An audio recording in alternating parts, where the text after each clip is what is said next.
1241년 4월 서부 폴란드의 어느 아침, 안개가 들판을 덮고 있었고 새들은 평소처럼 지저귀고 있었습니다. 농부들은 밭을 갈고 수도승들은 기도하고 귀족들은 성 안에서 와인을 마시고 있었죠. 평범한 봄날처럼 보였습니다. 하지만 지평선 너머에서는 역사가 움직이고 있었습니다. 거대하고 냉혹하고 멈출 수 없는 무언가가 다가오고 있었죠. 유럽의 기사들은 아직 몰랐습니다. 자신들이 곧 만날 적이 단순한 야만인이 아니라 역사상 가장 치명적이고 정교한 전쟁 기계라는 것을요. 빛나는 갑옷, 십자가가 새겨진 방패, 성스러운 십자군 깃발, 그리고 무엇보다 신의 가호를 받았다는 흔들림 없는 확신으로 무장한 유럽의 기사도 문명이 태평양 연안에서 동유럽까지 불과 2세대 만에 정복한 제국 앞에서 산산조각 나려하고 있었습니다. 그것도 단 3일 만에요. 72시간. 유럽이 1000년 동안 쌓아온 군사적 우월성이 완전히 붕괴되는데 걸린 시간입니다. 이것은 전투가 아니었습니다. 학살이었죠. 10만 명에 가까운 유럽 최정예 전사들이 먼지로 변하는 과정이었습니다. 수백 년간 축적된 기사도의 전통, 명예의 규칙, 신앙의 확신 모두가 3일간의 지옥 속에서 녹아내렸습니다. 그리고 그 학살은 단순한 힘의 충돌이 아니었습니다. 그것은 두 세계관의 충돌이었고 한쪽은 완전히 시대착오적이었다는 것이 드러나는 순간이었죠. 중세 유럽의 자만심이 현실과 만나는 지점이었습니다. 유럽인들은 몽골을 동쪽에서 온 야만인으로 불렀습니다. 말을 탄 미개한 떠돌이들, 문명의 세련됨도 없고 전략의 깊이도 없는 단순한 약탈자들이라고요. 파리의 귀족들은 와인을 마시며 웃었고 로마의 성직자들은 기도로 충분하다고 믿었습니다. 신성 로마 제국의 황제는 이들을 짐승 같은 무리라고 불렀죠. 하지만 현실은 그들의 상상을 뛰어넘어 정반대였습니다. 몽골 제국은 13세기 세계에서 가장 앞선 군사 기술과 전술 체계를 보유한 초강대국이었습니다. 그들은 단순히 힘과 잔인함으로 싸우지 않았습니다. 정교한 정보망, 계산된 심리전, 분 단위로 움직이는 정밀한 지휘 체계, 그리고 무엇보다 냉혹할 정도로 완벽한 효율성으로 적을 해체했습니다.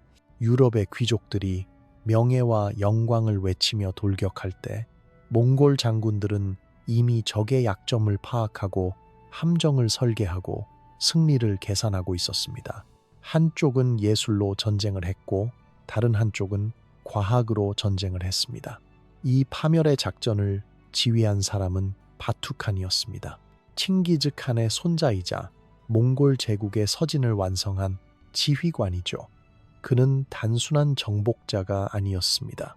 전략가였고 조직가였으며 할아버지로부터 물려받은 전쟁의 과학을 완벽히 실행하는 냉혹한 실용주의자였습니다.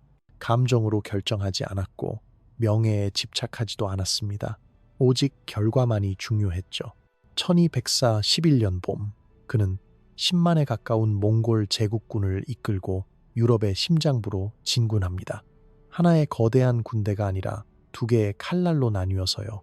하나는 헝가리로, 하나는 폴란드로 각각이 독립적으로 작전을 수행하면서도 완벽하게 조율되어 움직이는 역사상 가장 정교한 합동작전이었습니다. 이것은 중세 유럽이 상상조차 할 수 없었던 규모의 전략적 조율이었습니다. 이것은 약탈이 아니었습니다. 유럽 방어선의 체계적인 해체였습니다. 루블린이 불탔고 산도미에시가 무너졌으며 크라쿠프가 함락됐습니다. 도시들은 하나씩 지도에서 사라졌고 각각의 파괴는 다음 목표를 위한 완벽한 준비 작업이었습니다. 몽골군은 서두르지 않았습니다. 그들은 정확했고 철저했으며 무엇보다 인내심이 있었습니다. 그리고 이 모든 것은 단지 예고편이었습니다. 진짜 공포, 진짜 파멸, 진짜 역사의 전환점은 레그니차라는 작은 들판에서 시작될 것이었으니까요. 유럽은 아직도 자신들이 세계의 중심이라고 믿었습니다. 기사도가 전투의 최고 형태이며 중장갑 기병이 전장을 지배한다고 확신했죠. 수백 년간 그래왔으니까요. 십자군 전쟁에서, 이슬람과의 전투에서, 유럽 내부의 수많은 전쟁에서 기사들은 늘 승리의 중심이었습니다. 하지만 곧 그들은 가장 잔인한 방식으로 깨닫게 됩니다. 세상이 바뀌었다는 것을, 그리고 자신들이 알지 못하는 사이에 시대에 뒤떨어진 화석이 되어버렸다는 것을요. 어떻게 이런 일이 가능했을까요? 그 답은 유럽이 상상조차 하지 못했던 완전히 다른 차원의 전쟁 방식에 있었습니다. 그렇다면 몽골은 정확히 무엇이었을까요? 어떻게 그들은 유럽의 최정예 군대를 3일 만에 분쇄할 수 있었을까요? 답은 간단합니다. 몽골 전사는 태어나는 순간부터 전쟁 기계로 훈련되었기 때문입니다. 유럽 기사가 10대 후반에 처음 말을 타고 전투 훈련을 시작할 때 몽골 아이들은 이미 말 위에서 10년을 보낸 상태였죠. 몽골 아이는 3살 때부터 안장에 묶여 말을 배웠습니다. 5살이 되면 질주하는 말 위에서 활을 쏘기 시작했고 10살이 되면 전력 질주하는 말 위에서 100m 밖에 표적을 맞출 수 있었습니다. 이것은 재능의 문제가 아니었습니다. 생존의 문제였죠. 몽골 초원에서 사냥하지 못하면 굶어 죽었고 적과 싸워 이기지 못하면 가족이 학살당했습니다. 전쟁은 그들에게 직업이 아니라 삶 자체였습니다. 날씨가 영하 30도로 떨어지든 폭풍이 휘몰아치든 그들은 말 위에서 살았습니다. 그리고 그들의 지구력은 초인적이었습니다. 몽골 전사는 하루에 100km를 이동할 수 있었고 필요하다면 사흘 밤을 연속으로 행군할 수 있었습니다. 그들은 무거운 보급품이 필요 없었습니다. 말젖을 발효시킨 마유를 마셨고 말피를 빨아 영양을 보충했으며 극한의 상황에서는 말 한 마리로 일주일을 버텼습니다. 유럽 기사들이 진마차와 하인들과 텐트와 요리사를 끌고 다닐 때 몽골 전사는 말 한 마리와 활 하나로 전쟁터를 누볐습니다. 이 차이가 속도를 만들었고 속도가 승리를 만들었습니다. 하지만 진짜 차이는 조직에 있었습니다.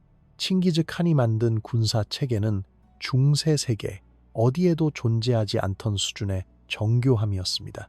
몽골군은 10명 단위의 아르반으로 시작해서 100명의 자운, 0명의 민간, 0명의 투맨으로 완벽하게 조직되어 있었습니다.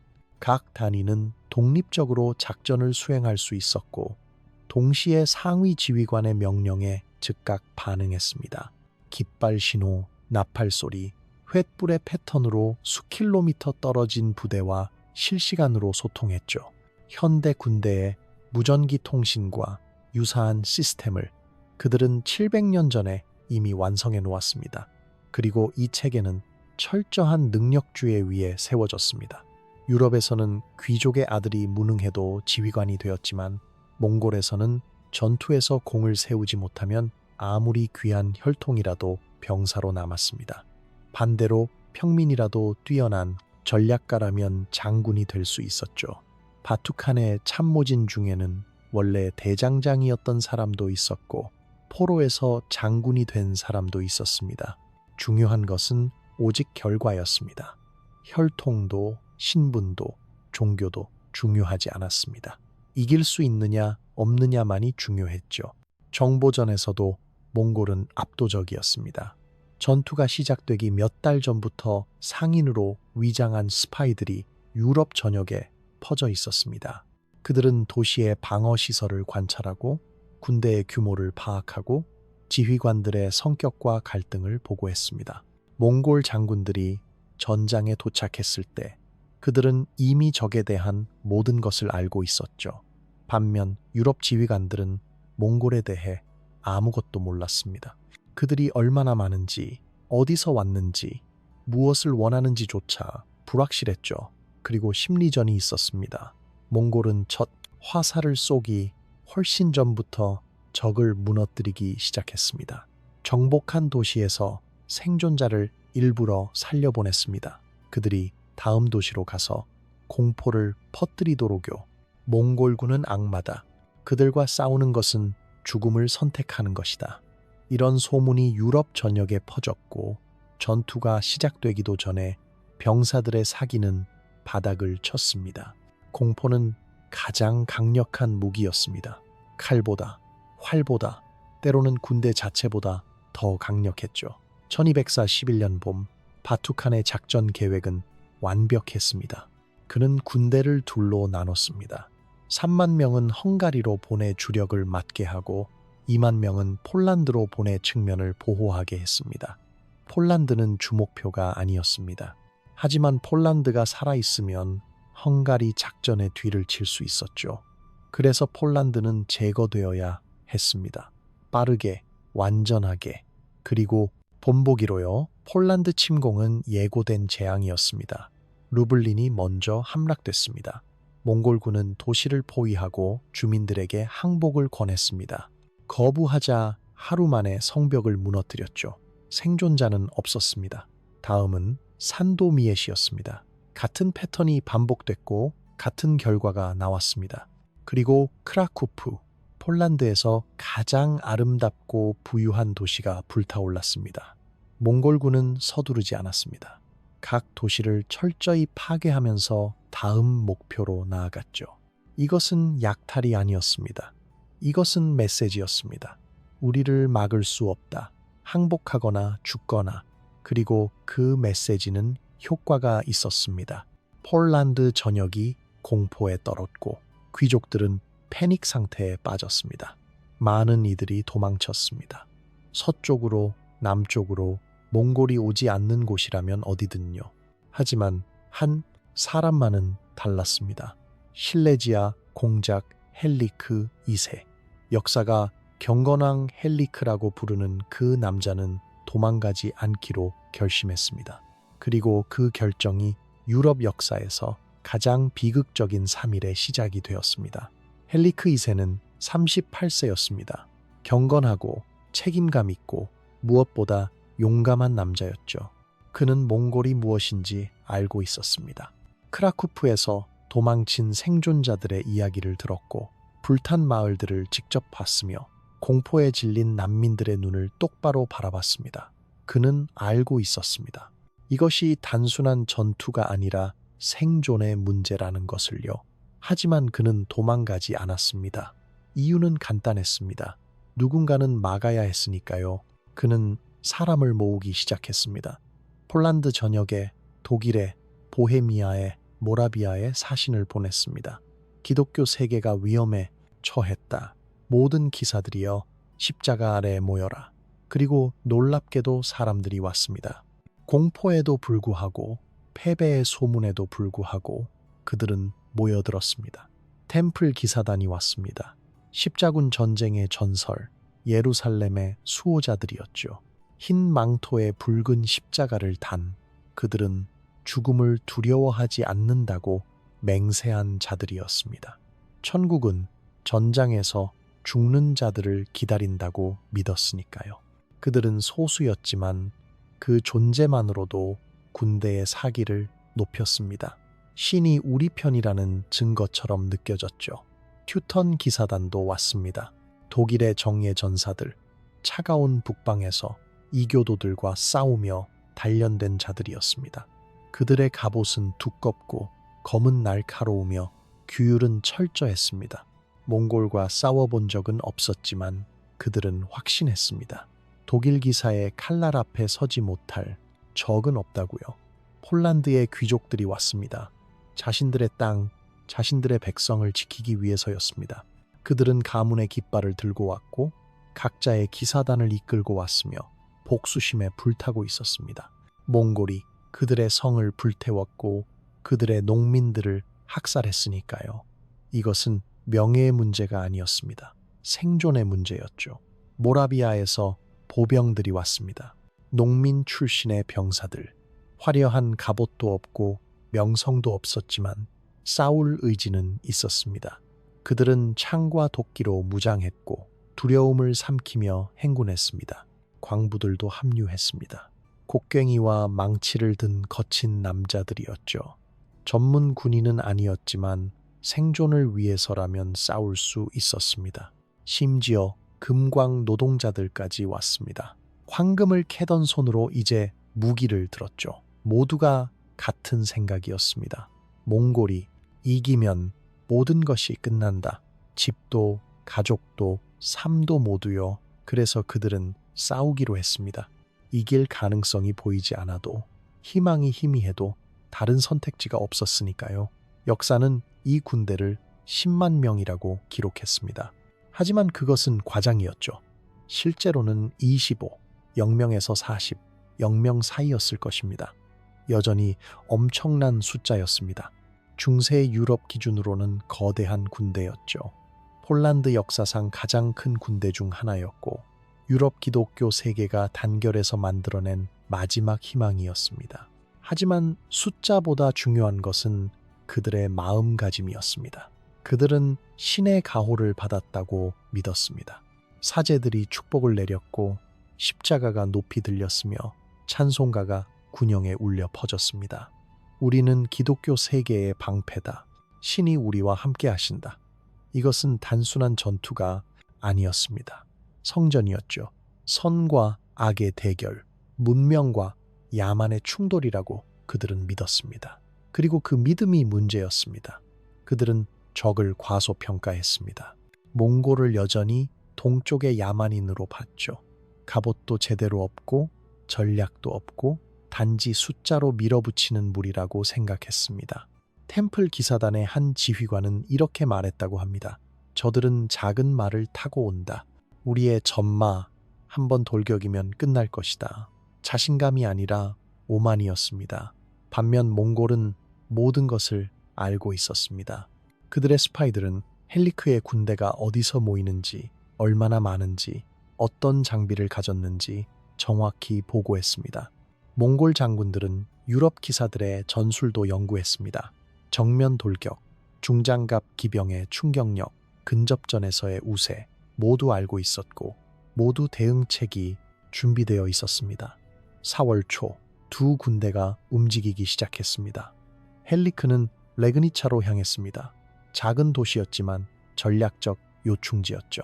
그곳에서 보헤미아의 지원군과 합류할 예정이었습니다. 바칠라프 왕이 5만 명의 군대를 이끌고 온다는 소식이었습니다. 그들만 합류하면 숫자에서 우위를 점할 수 있었죠. 헬리크는 기다리기로 했습니다. 하지만 몽골은 기다려주지 않았습니다. 그들은 정확히 헬리크의 계획을 알고 있었고 그것을 방해하기로 결정했습니다. 보헤미아 군대가 도착하기 전에 폴란드 군대를 고립시켜서 각계 격파하는 것이었죠. 전략은 간단하고 잔인했습니다. 그리고 완벽하게 작동했습니다. 두 군대는 레그니차 근처에서 만났습니다. 1241년 4월 9일 직전이었죠. 봄의 들판, 신선한 바람, 그리고 곧 피로 물들 대지 위에서요. 유럽 기사들은 갑옷을 입고 기도를 했습니다. 몽골 전사들은 말에게 물을 먹이고 활시위를 점검했습니다. 한쪽은 명예를 위해, 다른 한쪽은 임무를 위해 준비했습니다. 그리고 역사상 가장 비대칭적인 전투가 시작되려 하고 있었습니다.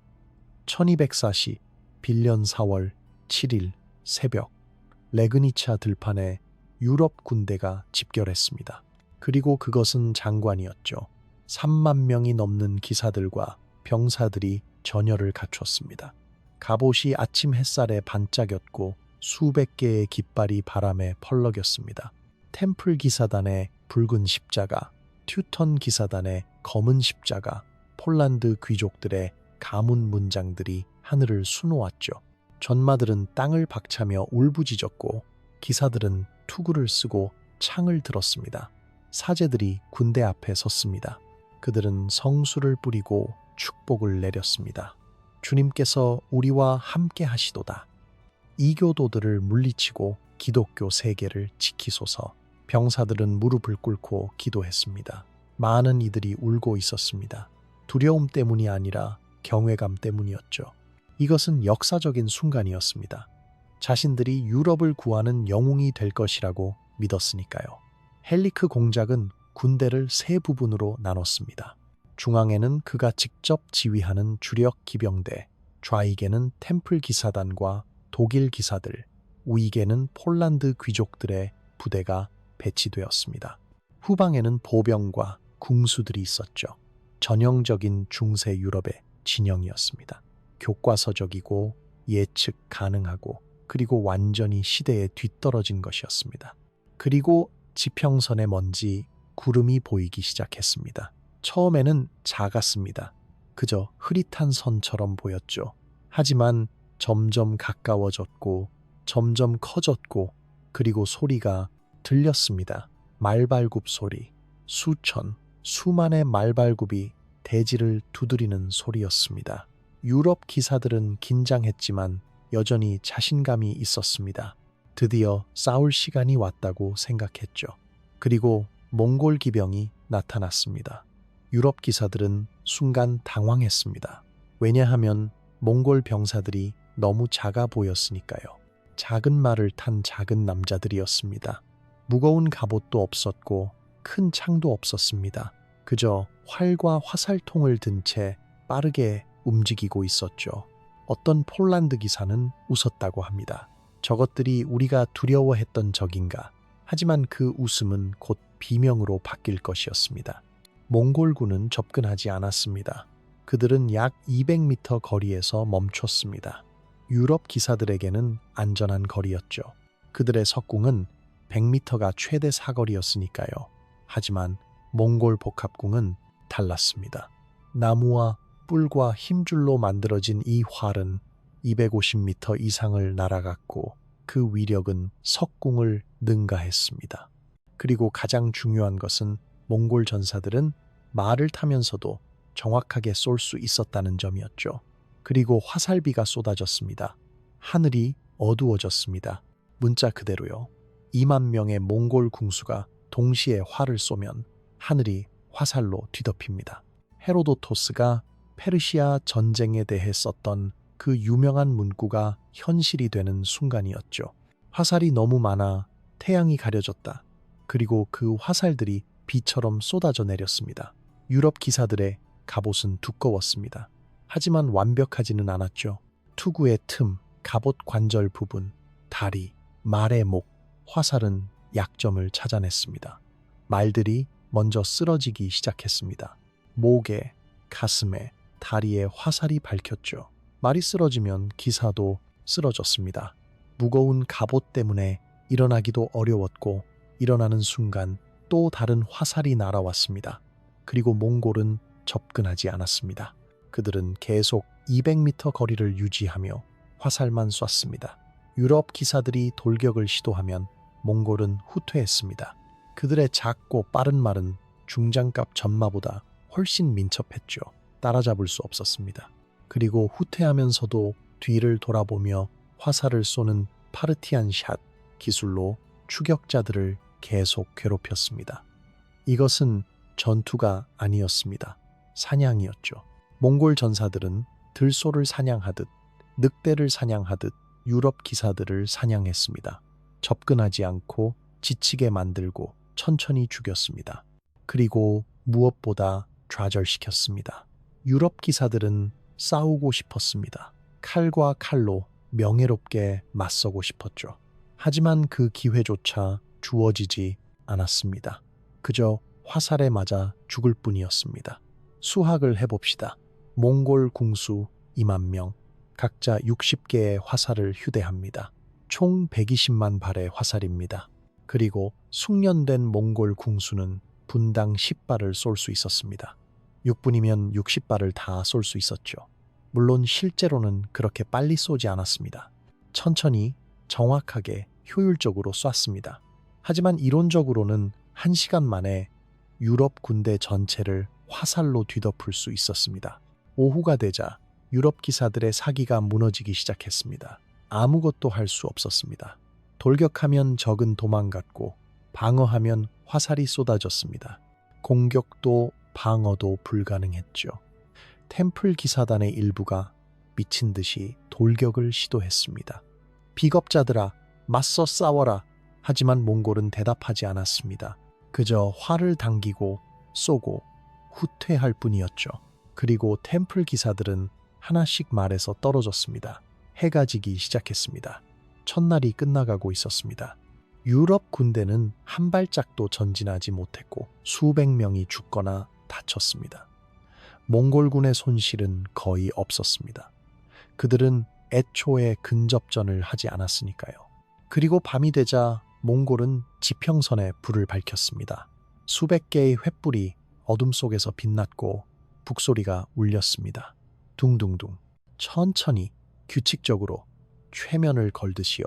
유럽 군영은 공포에 휩싸였습니다. 병사들은 잠을 잘 수 없었습니다. 북소리가 계속됐고 어둠 속에서 말발굽 소리가 들렸으며 가끔 비명 소리도 들렸습니다. 몽골의 야간 습격조가 순찰병들을 죽이고 있었던 것이죠. 심리전이었습니다. 육체뿐만 아니라 정신도 공격하는 것이었습니다. 헬리크 공작은 텐트 안에서 무릎을 꿇고 기도했습니다. 하지만 그의 기도는 이미 절망에 가까웠습니다. 주님, 이것이 당신의 뜻입니까? 우리를 버리신 것입니까? 밖에서는 부상병들의 신음소리가 들렸고 병사들의 두려운 속삭임이 퍼졌습니다. 저들은 악마다. 인간이 아니다. 우리는 이길 수 없다. 첫날이 끝났습니다. 하지만 이것은 전투가 아니었습니다. 이것은 시작이었죠.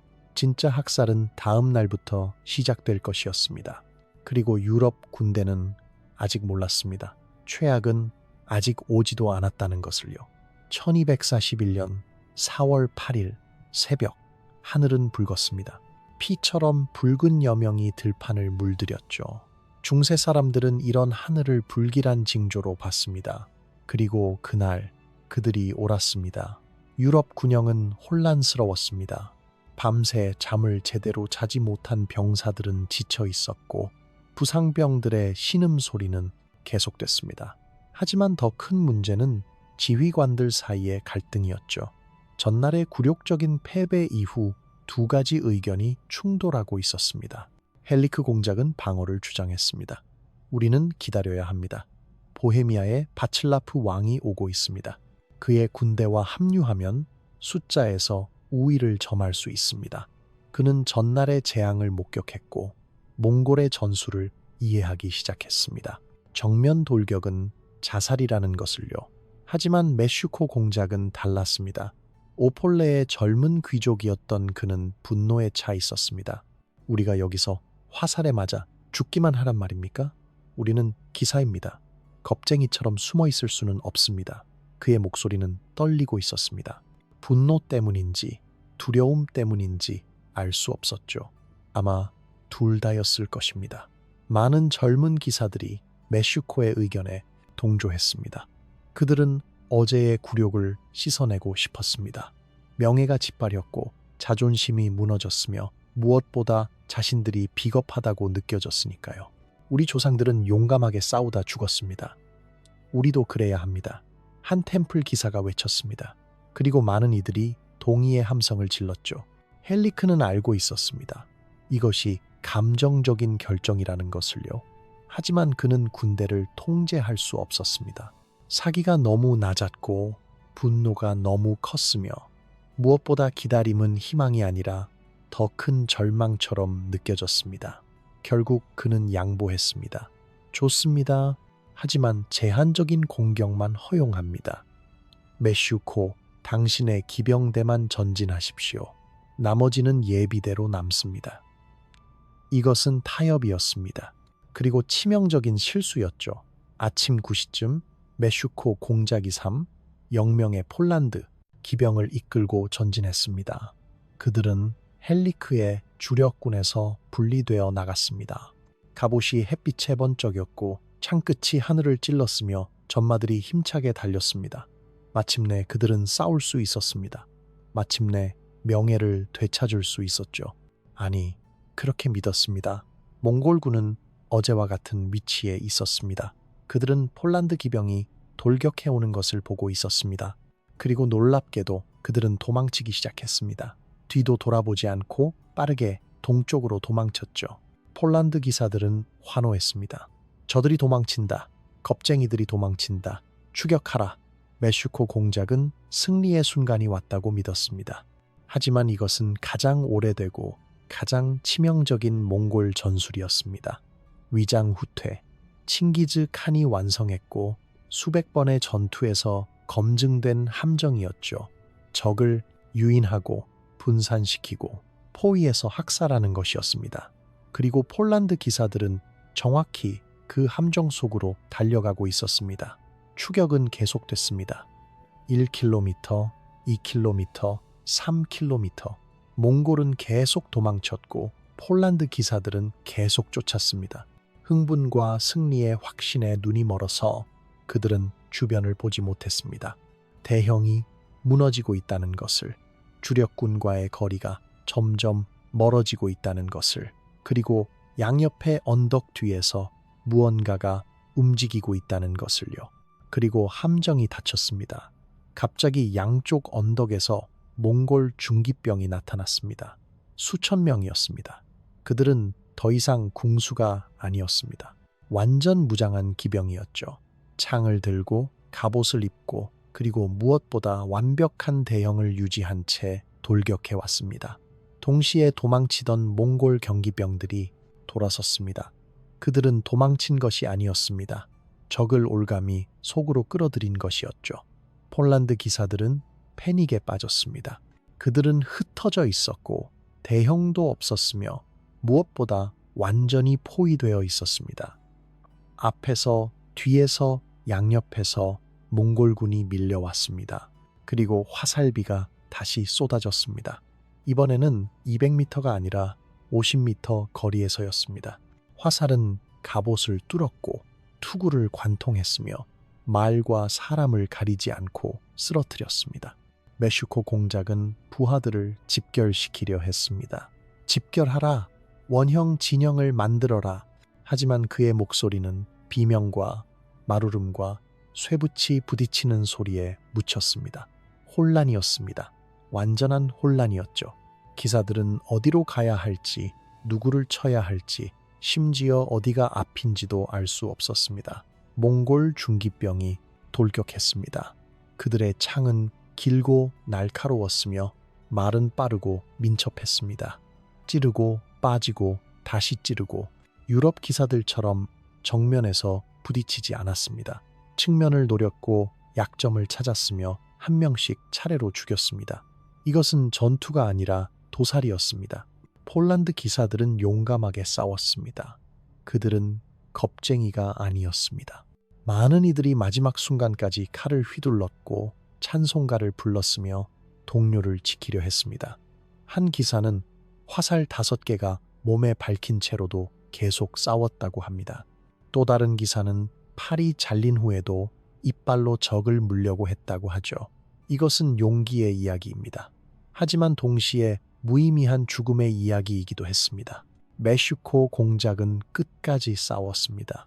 그의 주변에는 충성스러운 기사 50명이 원형을 이루고 있었습니다. 그들은 등을 맞대고 서서 몽골의 공격을 막으려 했습니다. 하지만 화살은 막을 수 없었습니다. 하나씩 하나씩 그들은 쓰러졌습니다. 메슈코도 결국 화살에 맞았습니다. 목에, 가슴에, 다리에. 그는 말에서 떨어졌고 피를 토하며 하늘을 바라봤습니다. 그의 마지막 말은 기록되지 않았습니다. 아마 기도였을 것입니다. 아니면 후회였을지도 모르죠. 학살은 2시간 만에 끝났습니다. 3,000명의 폴란드 기병 중 살아남은 자는 300명도 되지 않았습니다. 90%가 죽었습니다. 그리고 생존자들은 완전히 부서진 채로 헬리크의 본진으로 돌아왔습니다. 그들은 말도 제대로 할 수 없었습니다. 공포가 그들의 영혼을 짓눌렀고 절망이 그들의 눈을 어둡게 했습니다. 그리고 오후 몽골에서 사신이 왔습니다. 그는 헬리크 진영 앞에 멈췄고 창에 꽂힌 무언가를 땅에 던졌습니다. 소금에 절인 머리였습니다. 메슈코 공작의 머리였죠. 그리고 사신은 폴란드어로 외쳤습니다. 완벽한 발음으로요. 내일은 너희 차례다. 그리고 돌아갔습니다. 유럽 군영은 침묵에 빠졌습니다. 누구도 말하지 않았습니다. 무슨 말을 할 수 있었겠습니까? 3,000명의 최정예 기사가 2시간 만에 전멸했습니다. 그리고 몽골은 거의 손실이 없었습니다. 이것은 전쟁이 아니었습니다. 이것은 일방적인 학살이었고, 그리고 내일 마지막 날이 올 것이었습니다. 헬리크는 그날 밤 거의 잠들지 못했습니다. 그는 알고 있었습니다. 보헤미아 지원군은 시간 내에 도착하지 못할 것이라는 것을요. 그리고 내일 그는 남은 군대를 이끌고 싸워야 할 것이었습니다. 이길 수 없다는 것을 알면서도 말이죠. 하지만 도망칠 수는 없었습니다. 그는 공작이었고 지도자였으며 무엇보다 자신의 백성을 버릴 수 없었습니다. 그래서 그는 죽기로 결심했습니다. 명예롭게, 용감하게, 그리고 신의 품으로 돌아가기로요. 들판 너머에서 몽골의 북소리가 다시 울렸습니다. 둥둥둥 죽음의 카운트다운처럼 들렸습니다. 그리고 붉은 여명이 다시 떠오를 것이었습니다. 마지막 날의 여명이요. 1241년 4월 9일 마지막 날이었습니다. 새벽 안개가 레그니차 들판을 덮었습니다. 헬리크의 군대는 침묵 속에 서 있었죠. 이틀간의 악몽을 겪은 그들은 더 이상 자신감이 없었습니다. 절반이 죽거나 다쳤고 남은 자들의 눈에는 공포가 서려 있었습니다.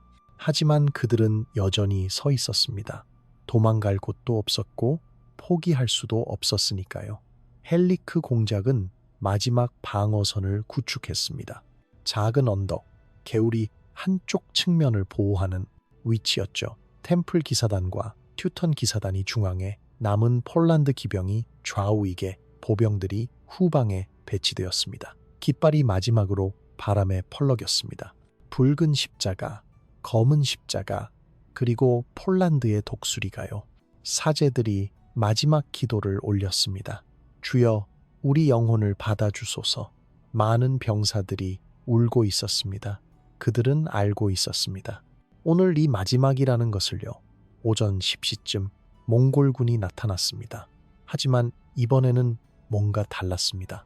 그들은 이상한 장치들을 끌고 왔죠. 큰 가마솥 같은 것들이었습니다. 중국에서 가져온 화약 연막탄이었습니다. 유럽인들은 그것이 무엇인지 몰랐습니다. 곧 알게 될 것이었지만요. 몽골군이 그 장치들에 불을 붙였습니다. 그리고 검은 연기가 폭발적으로 퍼져나갔습니다. 엄청난 양의 연기가 들판을 뒤덮었죠. 유럽 기사들은 아무것도 볼 수 없었습니다. 숨도 제대로 쉴 수 없었고 눈이 따갑고 목이 탔습니다. 패닉이 시작되었습니다. 그리고 연기 속에서 목소리가 들렸습니다. 폴란드어로요. 도망쳐라. 모두 끝났다. 완벽한 발음이었습니다. 몽골의 심리전이었죠. 포로로 잡은 폴란드인들을 이용한 것이었습니다. 혼란이 가중되었습니다. 아군인지 적인지 알 수 없었고 어디가 앞인지도 분간할 수 없었습니다. 좌익이 먼저 무너졌습니다. 연기와 공포에 질린 병사들이 도망치기 시작했죠. 대형이 붕괴되었고 그 틈으로 몽골 기병이 파고들었습니다. 도미노처럼 무너졌습니다. 한쪽이 무너지자 다른 쪽도 흔들렸고 곧 전체 전선이 붕괴되기 시작했습니다. 템플 기사단과 튜턴 기사단은 끝까지 버텼습니다. 그들은 원형 진영을 만들고 등을 맞댔습니다. 연기 속에서 보이지 않는 적과 싸우며 하나씩 쓰러져 갔죠. 그들은 노래를 불렀습니다. 찬송가를요. 주여 나를 부르시니. 목소리는 점점 작아졌습니다. 하나씩 하나씩 침묵해 갔습니다. 헬리크 공작은 깃발을 들고 부하들을 집결시키려 했습니다. 나를 따르라. 신이 우리와 함께 하신다. 하지만 그때 화살 하나가 날아왔습니다.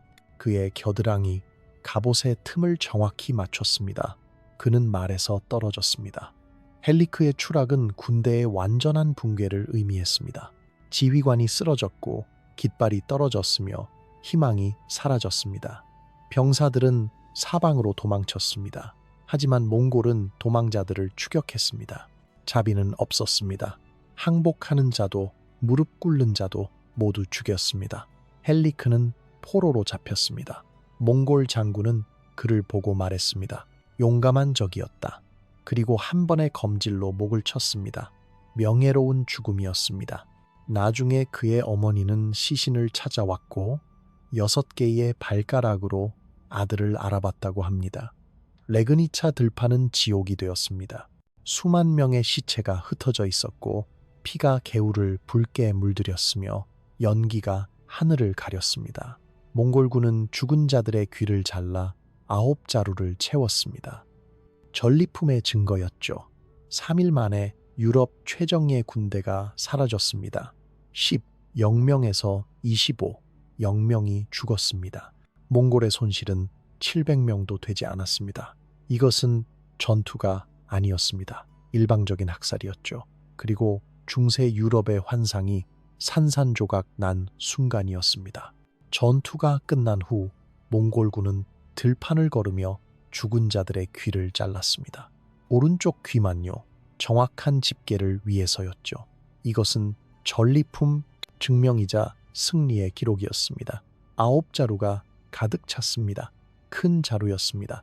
역사가들은 이것이 최소 10 영명, 많게는 25 영명의 사망을 의미한다고 추정합니다. 폴란드 귀족 계급 전체가 거의 전멸했고 수십 개의 명문 가문이 그날 역사에서 사라졌습니다. 어떤 가문은 혈통 자체가 끊겼고 어떤 가문은 마지막 남은 어린 소년이 가문을 이어야 했습니다. 폴란드는 한 세대를 잃었습니다. 몽골의 손실은 700명도 안 됐습니다. 대부분 마지막 날 근접전에서 발생한 사상자였죠. 35일의 교환비였습니다. 이것은 전투가 아니었습니다. 일방적인 학살이었고 동시에 실험이었습니다. 유럽의 군사체계가 얼마나 구식인지 증명하는 잔인한 실험이었죠. 그리고 실험은 성공적이었습니다. 레그니차 들판은 지옥의 풍경이 되었습니다. 한 폴란드 연대기 작가는 이렇게 썼습니다. 시체가 너무 많아서 까마귀 떼가 하늘을 가렸다. 썩은 냄새가 수 킬로미터 밖까지 퍼졌고 그 땅에서는 수년간 아무것도 자라지 않았다. 지역 주민들은 수십 년 후에도 밭을 갈다가 뼈를 발견했다고 합니다. 갑옷 조각, 부러진 검, 녹슨 화살촉, 그리고 끝없는 인간의 뼈들을요. 레그니차는 유령의 땅이 되었습니다. 저주받은 들판이 되었죠. 하지만 진짜 재앙은 심리적인 것이었습니다. 육체적 패배보다 더 깊은 상처였죠. 유럽은 충격에 빠졌습니다. 레그니차의 소식이 퍼지자 대륙 전체가 공포에 떨었습니다. 파리에서 루이 9세는 급히 성벽을 강화하기 시작했습니다. 로마에서 교황 그레고리우스 9세는 긴급 십자군을 소집했습니다. 이슬람이 아니라 유럽 자체를 지키기 위한 십자군이었죠. 신성 로마 제국의 프리드리히 2세는 교황과 수십 년간 싸워왔지만 이제는 화해를 시도했습니다. 몽골이라는 공동의 적 앞에서 기독교 세계는 단결해야 했으니까요. 연대기 작가들은 몽골을 악마로 묘사했습니다. 그들은 인간이 아니다. 지옥에서 온 괴물이다. 신이 우리의 죄를 벌하기 위해 보낸 재앙이다. 어떤 이들은 이것이 요한계시록의 예언이라고 믿었습니다. 세상의 종말이 가까워졌다고요. 수도원에서는 끊임없이 기도가 올려졌고 사람들은 참회하며 거리를 걸었습니다. 공포가 신앙으로 변했습니다. 하지만 더 중요한 깨달음도 있었습니다. 중장갑 기사가 더 이상 무적이 아니라는 것이었죠. 수백 년간 유럽 전쟁의 핵심이었던 기사도 전통이 한순간에 구식이 되었습니다. 갑옷과 용기만으로는 충분하지 않았습니다. 전략, 기동성, 원거리 무기, 그리고 무엇보다 조직과 규율이 필요했죠. 명예로운 1대1 결투의 시대는 끝났고 냉혹한 집단 전술의 시대가 왔습니다. 전쟁이 예술에서 과학으로 바뀌고 있었습니다. 레그니차는 유럽에게 쓰라린 교훈을 남겼습니다. 그리고 그 교훈은 피로 쓰여져 있었습니다. 들판을 뒤덮은 수만 구의 시체들, 불타는 도시들, 그리고 산산조각 난 자만심 위에 말이죠. 중세 유럽의 군사적 우월감은 3일 만에 붕괴되었고 그 파편은 결코 완전히 복구되지 않았습니다. 기사의 시대가 저물기 시작했습니다. 새로운 전쟁의 시대가 동이 트고 있었습니다. 몽골군은 레그니차를 떠났습니다. 그들에게 이것은 그저 작은 작전이었습니다. 주 목표는 헝가리였고 폴란드는 단지 측면을 보호하기 위한 부차적 목표였으니까요. 임무는 완수되었습니다. 완벽하게요. 그리고 그들은 다음 목표를 향해 말을 몰았습니다. 하지만 유럽은 영원히 바뀌었습니다. 레그니차의 악몽은 수세기 동안 유럽의 집단 기억에 남을 것이었습니다. 그리고 그 기억은 유럽을 변화시킬 것이었습니다. 하지만 역사에는 아이러니가 있습니다. 몽골이 유럽을 완전히 정복하지 못한 이유는 그들의 약함 때문이 아니었습니다. 운명 때문이었죠. 그것도 수천 킬로미터 떨어진 곳에서 일어난 한 남자의 죽음 때문이었습니다. 1241년 12월 11일 몽골 제국의 심장부 카라코룸에서 데칸 오고타이가 죽었습니다. 칭기즈 칸의 셋째 아들이자 제국의 최고 통치자였죠.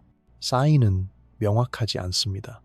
어떤 기록은 과도한 음주 때문이라고 하고 어떤 기록은 급작스러운 병이라고 합니다. 하지만 이유는 중요하지 않았습니다. 결과만이 중요했죠. 몽골 제국의 법에 따르면 데칸이 죽으면 모든 왕자들과 장군들이 수도로 돌아가야 했습니다. 다음 데칸을 선출하는 쿠릴타이, 즉 대회의에 참석하기 위해서였죠. 이것은 절대적인 규칙이었습니다. 어기면 왕이 계승권을 잃었고 경우에 따라서는 반역자로 간주되어 처형당할 수도 있었습니다. 권력보다 법이 우선이었습니다. 바투카는 헝가리에 있었습니다. 레그니차보다 훨씬 큰 승리를 모의 전투에서 거둔 직후였죠. 그는 비엔나로 진군하려던 참이었습니다.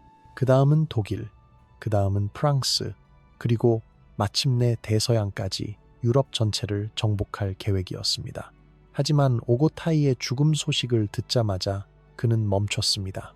군대를 정지시키고 망설이고 그리고 결국 동쪽으로 돌아섰습니다.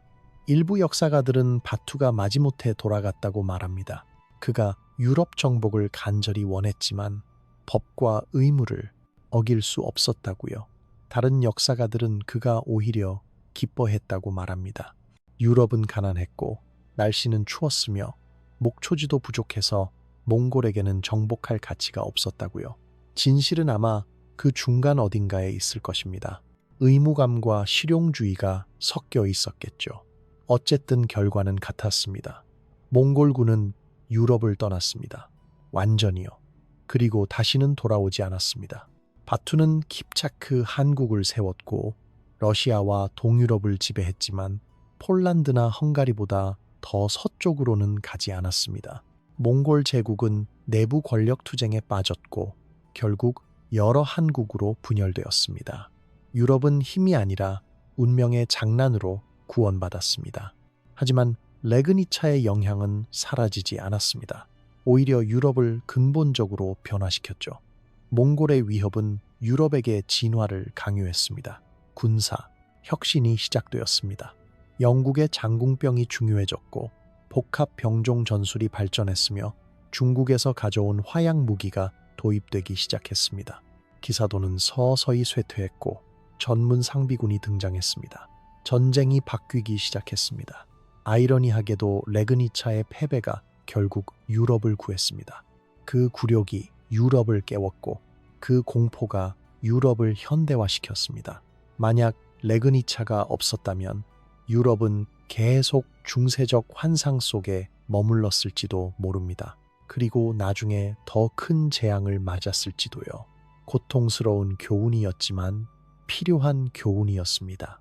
전쟁은 잔인한 선생입니다. 하지만 가장 효과적인 선생이기도 하죠. 레그니차는 유럽에게 그 교훈을 피로 가르쳤습니다. 그리고 유럽은 배웠습니다. 천천히 고통스럽게 하지만 확실하게요. 진화하거나 멸망하거나. 레그니차는 그 선택을 강요했고 유럽은 진화를 택했습니다. 오늘날 레그니차는 조용한 폴란드 도시입니다. 농장과 작은 집들이 있고 사람들은 평범한 삶을 살고 있죠. 하지만 도시 외곽에는 작은 기념비가 있습니다. 돌로 만든 십자가와 몽골 전사의 조각상입니다. 그리고 그 아래에 새겨진 문구 1204 11년 4월 9일 여기서 유럽이 바뀌었다. 매년 4월 폴란드와 몽골에서 온 사람들이 이곳에 모입니다. 재연 행사가 열리고 역사가들이 강연을 하며 기념식이 거행됩니다. 양측 모두를 기리는 행사입니다. 용감하게 싸운 폴란드 기사들도 완벽한 전술을 구사한 몽골 전사들도요. 이제 그들은 적이 아닙니다. 역사의 일부일 뿐이죠. 하지만 재연 행사는 그날의 공포를 재현할 수 없습니다. 아무리 리얼하게 만들어도 진짜 화살의 소리, 진짜 죽음의 냄새, 진짜 절망의 무게는 담을 수 없습니다. 그것은 경험한 사람들과 함께 사라졌습니다. 780년 전에요. 역사는 기억되지만 고통은 사라집니다. 몽골에서는 레그니차를 자랑스럽게 기억합니다. 칭기즈칸의 후예들이 세계를 정복한 위대한 시대의 일부로요. 폴란드에서는 비극적이지만 명예로운 순간으로 기억합니다. 헬리크 2세는 순교자가 되었고 레그니차는 희생의 상징이 되었습니다. 양측 모두 옳습니다. 역사는 하나의 관점만 갖지 않으니까요. 승자의 기억도 패자의 기억도 모두 진실의 일부입니다. 그렇다면 레그니차가 우리에게 가르치는 것은 무엇일까요? 여러 가지가 있겠지만 가장 중요한 것은 이것입니다. 어떤 제국도 어떤 문명도 어떤 군사체계도 영원하지 않다는 것이죠. 유럽은 자신들이 무적이라고 믿었습니다. 1000년간 그래왔으니까요. 하지만 3일 만에 그 믿음은 산산조각 났습니다. 자만은 언제나 대가를 치릅니다. 진화하거나 멸망하거나 이것이 역사의 냉혹한 법칙입니다. 유럽은 레그니차에서 배웠고 진화했고 살아남았습니다. 반대로 몽골은 정점에 도달한 후 변화하지 못했고 결국 쇠퇴했습니다. 승리가 아니라 적응이 생존을 결정합니다. 이것은 군대에만 적용되는 법칙이 아닙니다. 문명 전체에 적용되는 법칙이죠. 레그니차의 들판은 이제 평화롭습니다. 밀이 자라고 새들이 노래하고 아이들이 뛰어놉니다.